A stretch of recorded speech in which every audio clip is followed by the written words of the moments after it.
L'auto-sabotage est un phénomène complexe qui peut profondément affecter votre vie personnelle et professionnelle. Si vous avez déjà étudié la psychologie, vous savez que ce comportement découle souvent d'une confluence de facteurs cognitifs, émotionnels et sociaux. Mais ne vous inquiétez pas, je vais vous expliquer tout cela. Maintenant, je vais analyser les raisons sous-jacentes de l'auto-sabotage, en m'appuyant sur des théories et des recherches psychologiques pertinentes. Les raisons de l'auto-sabotage. La peur du succès et de l'échec, selon une recherche de Sneeser et al. 2015, les individus peuvent inconsciemment craindre les changements qui accompagnent le succès, tels que l'augmentation des attentes ou de la visibilité. Inversement, la peur de l'échec peut conduire à des comportements d'évitement, où vous pourriez miner vos efforts pour échapper à une déception potentielle. Cette double peur crée un cycle paralysant, où vous pourriez préférer rester dans une médiocrité familière plutôt que de risquer le triomphe ou la défaite. Faible estime de soi. Les recherches indiquent que les personnes ayant une faible estime de soi sont plus sujettes à l'auto-sabotage, Wood et al. 2009. Si vous pensez que vous n'êtes pas digne du succès ou du bonheur, vous pouvez inconsciemment adopter des comportements qui confirment ces croyances. Ce cycle d'autodestruction peut se manifester par la procrastination, le perfectionnisme, ou même des comportements autodestructeurs, qui servent tous à renforcer les perceptions négatives de soi. Dissonance cognitive.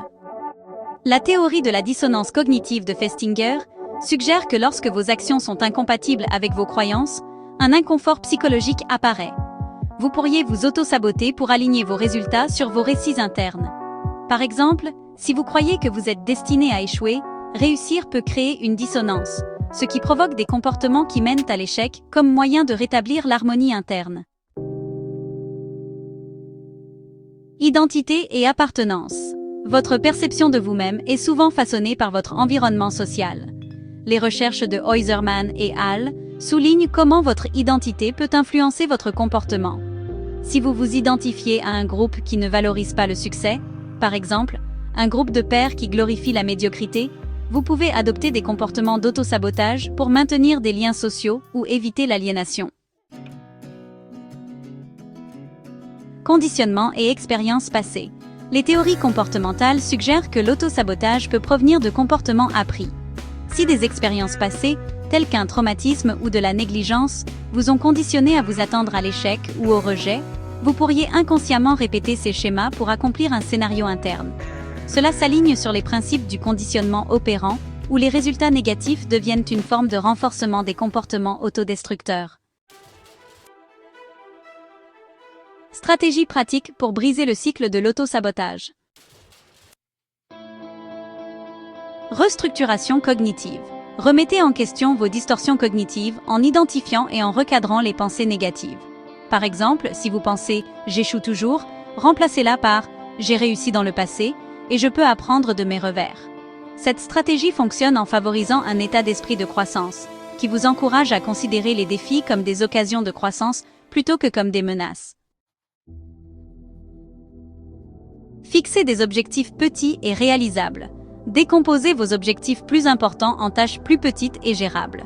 Par exemple, si vous visez à terminer un projet majeur, fixez-vous des étapes quotidiennes ou hebdomadaires. Cette approche exploite le principe psychologique de l'auto-efficacité, où le fait de remporter de petites victoires renforce votre confiance et votre motivation à poursuivre des objectifs plus importants. Pratique de pleine conscience. Pratiquez la méditation de pleine conscience ou la tenue d'un journal réflexif.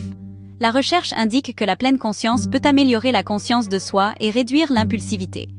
En devenant plus conscient de vos pensées et de vos sentiments, vous pouvez mieux reconnaître les schémas d'auto-sabotage lorsqu'ils surviennent et choisir des réponses plus saines. Visualisez le succès. Utilisez des techniques de visualisation pour vous imaginer en train d'atteindre vos objectifs. Cette répétition cognitive peut aider à réduire l'anxiété et à améliorer la motivation en créant des images mentales positives du succès. La recherche confirme que la visualisation peut améliorer les performances. Cultivez un réseau de soutien. Entourez-vous de personnes qui encouragent votre croissance et votre succès. S'engager dans des interactions sociales positives peut renforcer votre estime de soi, réduisant les tendances à l'auto-sabotage.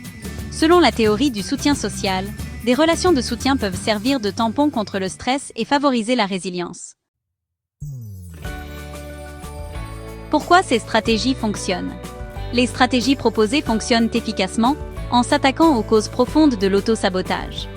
La restructuration cognitive remet en question les croyances négatives, favorisant un concept de soi plus positif. Se fixer de petits objectifs renforce l'auto-efficacité, vous permettant d'aborder des défis plus importants avec confiance. La pleine conscience améliore la conscience de soi, vous permettant de détecter les pensées autodestructrices avant qu'elles ne se matérialisent en action. La visualisation prépare votre cerveau au succès, tandis qu'un réseau de soutien renforce les comportements et les croyances positives. En employant ces stratégies, vous pouvez interrompre le cycle de l'auto-sabotage, ouvrant la voie à des comportements plus adaptatifs et à un état d'esprit plus sain. Chaque approche est fondée sur la recherche psychologique, garantissant que votre cheminement vers l'amélioration de soi est à la fois systématique et éclairé. Aimez et abonnez-vous pour en savoir plus.